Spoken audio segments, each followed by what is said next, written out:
I can't believe that I am catching up on Jag, right? And what made me want to watch Jag was that NCIS Origins crossover that came on a couple of weeks ago. I was so amazed by it. I was wondering how they were going to do it since NCIS Origins is in the past and NCIS is in the present. But they pulled it off, and I loved it. And if you are not familiar with Jag is an American action legal drama television series that ran from 1995 to 2005. The show follows a team of uniformed military lawyers known as judge advocates in the Department of the Navy's Office of the Judge Advocate General, OJAG, and is based in the Washington, D.C. area. These lawyers investigate, prosecute, and defend personnel from the U.S. Navy and U.S. Marine Corps who are accused of serious crimes under the Uniform Code of Military Justice. The series primarily centered on the professional and personal relationship between Navy Commander Harm Rabb Jr., a former Navy or naval aviator turned lawyer, and Marine Lieutenant Colonial Sarah Mackenzie. Jag is famous for being the parent series of the widely successful NCIS franchise, as the characters of Leroy Jethro Gibbs and his original team were introduced in a two-part episode of Jag in 2003. And that's the episode that I'm waiting to get to. I know that Tony DiNozzo, played by Michael Weatherly, played on a couple of episodes of Jag. So I can't wait to get to that. But I have been watching NCIS for a long time. So I want to talk about NCIS, the original NCIS, Navy Criminal Investigative Service, is an American military police procedural drama. The series follows a team of fictional special agents from the real-life U.S. Naval Criminal Investigative Service, which is the primary federal law enforcement agency of the U.S. Department of the Navy, investigating serious felony crimes like murder, espionage, and terrorism involving personnel in the U.S. Navy and the Marine Corps. The series was created by Donald B. Belisario.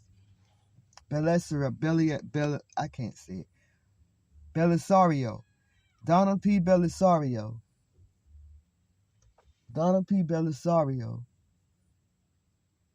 and Don McGill.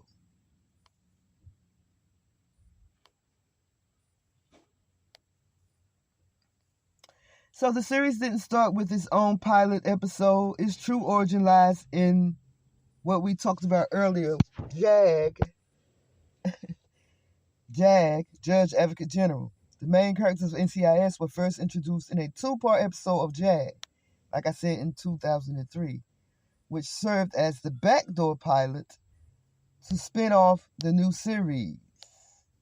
In episodes 8 and episodes 20, which were called Ice Queen and Meltdown. Season 8, episode 20.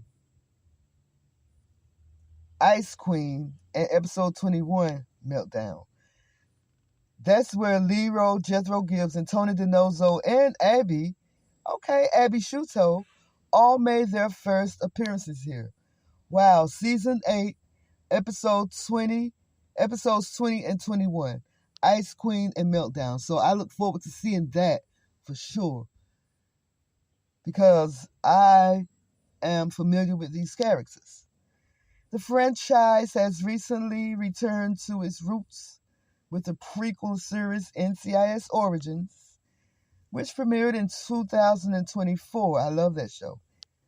The show follows a young Leroy Jethro Gibbs, in 1991 as he begins his career as a newly minted special agent in the Naval Investigation Service. It was called NIS then. The agency's name before it became NCIS in 1992.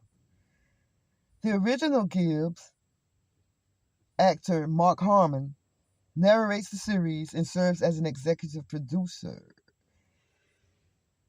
It shows Gibbs working with and being mentored by legendary NIS agent Mike Franks. And I love the guy playing Mike Franks. He's doing an excellent job. I love it.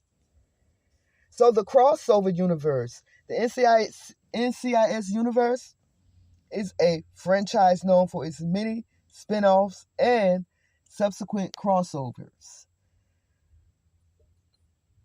The original series has directly led to several spin-offs, often introduced by a 2-part crossover event, a backdoor pilot in the parent show. So there are many shows that branched off of NCIS. We have NCIS, which is based in DC. That's the original show, based off of JAG. We have NCIS Los Angeles, came out in 2009. The original one came out in 2003. And then you have New Orleans that came out in 2014. NCIS New Orleans came out in 2014. Right? NCIS Honolulu, Hawaii, 2021. NCIS Sydney, 2023. I tried to get into that. It's okay. NCIS Origins, 2024. And Tony and Ziva, which I love. I love the Tony and Ziva NCIS series. And if y'all haven't checked it out, please do. Oh!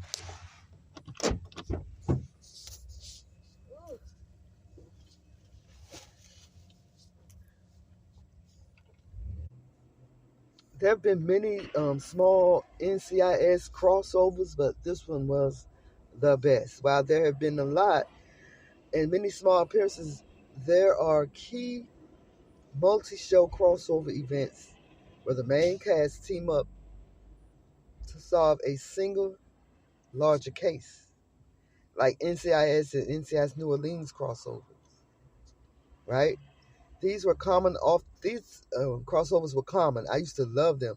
And they were often involving a 2-part episode where part 1 was on NCIS and part 2 was on NCIS New Orleans.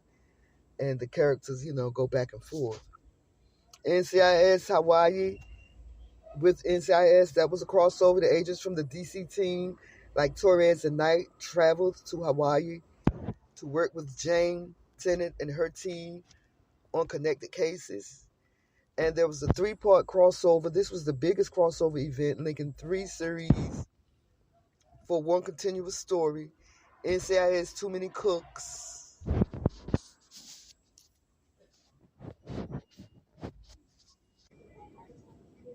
And did we talk about the 3-part crossover?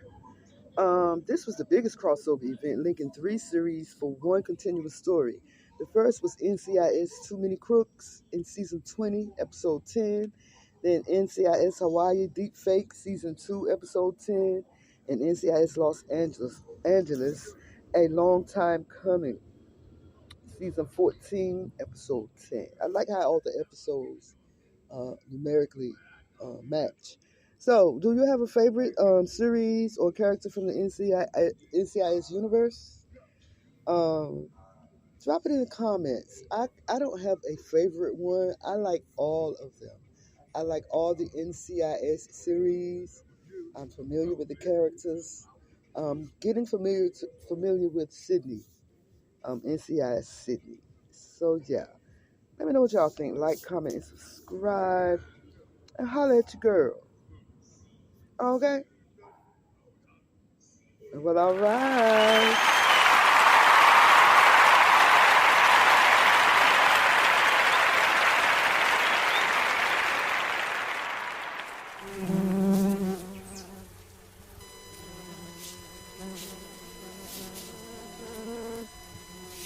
Buzzz Tweet Radio. You're listening to Buzzz Tweet Radio. Tweet tweet.